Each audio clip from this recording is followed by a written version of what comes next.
আজকের অনুষ্ঠানের সম্মানীয় সভাপতি, জাতীয় ঐক্যমত্য কমিশনের সভাপতি, অন্তর্বর্তী সরকারের প্রধান উপদেষ্টা অধ্যাপক মোহাম্মদ ইউনূস,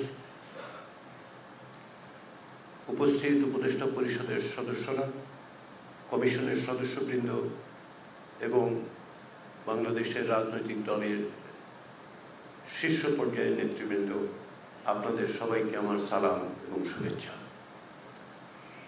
আপনারা জানেন যে গত 20 মার্চ থেকে 19 মে পর্যন্ত জাতীয় ঐক্যমত্য কমিশন 33টি রাজনৈতিক দল এবং জোটের সঙ্গে কথা বলেছে। এই সময়ে সংস্কারের সুপারিশগুলো নিয়ে আপনাদের আগ্রহ, আন্তরিকতা এবং কমিটমেন্ট প্রশ্নাতীতভাবে দৃশ্যমান হয়েছে। রাজনৈতিক দল, জোট এবং বাইরে সিভিল সোসাইটির সদস্যরাও কমিশনগুলোর বিভিন্ন সুপারিশের সাথে ঐকমত্য পোষণ করেছেন। রাষ্ট্রীয় এবং জাতীয় স্বার্থকে প্রাধান্য দিয়ে যে নমনীয়তা রাজনৈতিক দলগুলোর পক্ষ থেকে প্রদর্শন করা হয়েছে তা আমার কাছে মনে হয়েছে অভূতপূর্ব। তদুপরি আলোচনার মধ্যে দিয়ে অনেক সংশোধিত সুপারিশও তৈরি হয়েছে। এর একটা উদাহরণ হচ্ছে সংবিধানের 70 অনুচ্ছেদ। এই বিষয়ে কমিশনের প্রস্তাব ছিল অর্থ বিল ছাড়া সব বিষয়ে নিজ দলের বিপরীতে ভোট দেওয়ার পথ খোলা রাখার, কিন্তু আলোচনার সময় আস্থা ভোট, সংবিধানের সংশোধনী এই তালিকায় যুক্ত করার প্রস্তাব এসছে। এ ব্যাপারে সকলে একমত হয়েছেন। এর বাইরেও আরও কিছু বিষয় যুক্ত করা যায় কিনা সেটা নিয়ে আলোচিত হয়েছে। আমরা আশা করি আগামী দিনের আলোচনায় আমরা সকলে এইরকম বিষয়গুলোতে এক জায়গায় আসতে পারব। এই প্রেক্ষিতে দুটো বিষয় স্পষ্ট করে বলা দরকার। আমাদের হাতে সময় খুব কম।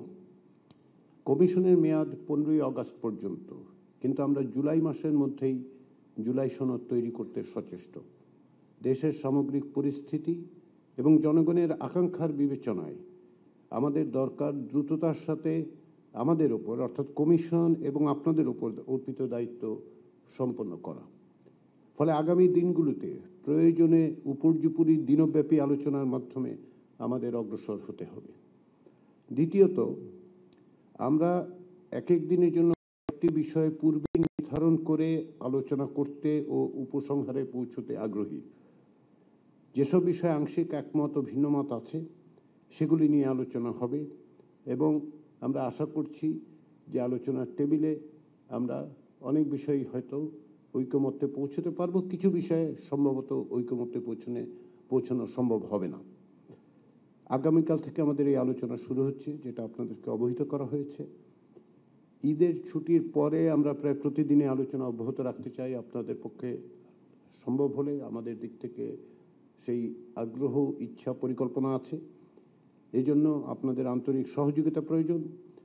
আপনারা ইতিমধ্যেই যে সহযোগিতা এবং সমর্থন করেছেন, আমরা আশা করি আপনারা তা অব্যাহত রাখবেন। দীর্ঘদিনের গণতান্ত্রিক সংগ্রামের শহীদ ও যোদ্ধারা, গত বছরের জুলাই আগস্টের শহীদ ও আহতরা আমাদের উপরে যে পবিত্র দায়িত্ব অর্পণ করেছেন, আমাদের তাতে সফল হতেই হবে। তাদের রক্তের ও প্রাণের কাছে আমাদের দায় একটি গণতান্ত্রিক রাষ্ট্র গঠনের পথে অগ্রসর হবার একটি পথরেখা তৈরি করা।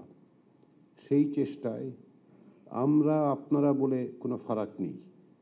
আমরা এক এবং অভিন্ন। সবাইকে ধন্যবাদ।